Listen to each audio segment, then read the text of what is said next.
I'm Kagwa Wilberforce, Technical Supervisor, Water Trust. I was the one supervising Kifuruta II.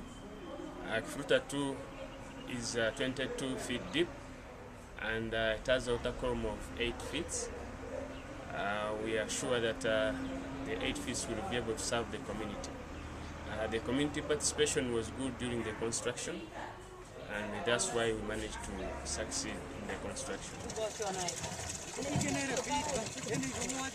The community is so grateful to the Water Trust and the funders for funding a water source in their community.